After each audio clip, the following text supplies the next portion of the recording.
ధాన్యానికి మద్దతు ధర కల్పించేందుకే వరి ధాన్యం కొనుగోలు కేంద్రాలు, రైతులకు మద్దతు కల్పించేందుకే ప్రభుత్వం ద్వారా వరి కొనుగోలు కేంద్రాలు ప్రారంభించడం జరుగుతుందని ఎమ్మెల్యే పవర్ రామారావు పటేల్ అన్నారు. శనివారం బైన్సా మండలంలోని బిజ్జూర్, కోతుల్గాం, వానల్పాడ్, పెండ్పల్లి, తిమ్మాపూర్ గ్రామంలో ఐక్యపీ ఆధ్వర్యంలో వరి కొనుగోలు కేంద్రాలను ప్రారంభించిన సందర్భంగా ఆయన మాట్లాడారు. రైతులకు ఇబ్బందులు కలగకుండా కొనుగోలును వెనువెంటనే చేపట్టాలని నిర్వాహకులను ఆదేశించారు. రైతులకు రవాణా పరంగా ఇబ్బందులు కలగకూడదన్న ఉద్దేశంతో నియోజకవర్గంలో దాదాపు 100 కొనుగోలు కేంద్రాలు ఏర్పాటు చేయడం జరిగిందన్నారు. రైతులు తమ పంటను దళారులకు అమ్మవద్దన్నారు. మహిళా సంఘాల సభ్యులు ఆర్థిక అభివృద్ధి సాధించాలన్న లక్ష్యంతో కేంద్రాల నిర్వహణ బాధ్యత మహిళా సంఘ సభ్యులకు అప్పచెప్పడం జరిగిందని అన్నారు.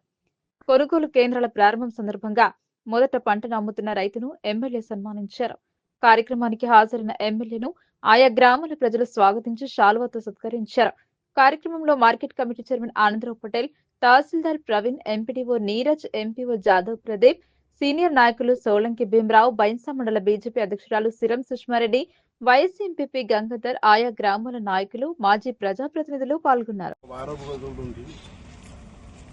వరి ధాన్యాలు కొనుగోలు, సోయాబీన్ కొనుగోలు, మక్క కొనుగోలు ప్రతి సెంటర్లో ఓపెన్ చేయడం జరిగింది.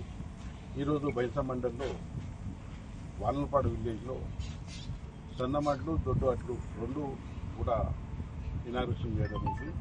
ఈ సమావేశానికి వచ్చేసిన ఏఎంసీ చైర్మన్, అదేవిధంగా స్థానిక తహసీల్దార్ గారు, ప్రజాప్రతినిధులు, ఐకేపీ మహిళా సోదరులు అందరికీ పేరు పేరున ప్రభుత్వం తరఫున, నా తరఫున ప్రత్యేక ధన్యవాదాలు తెలియజేస్తున్నాను.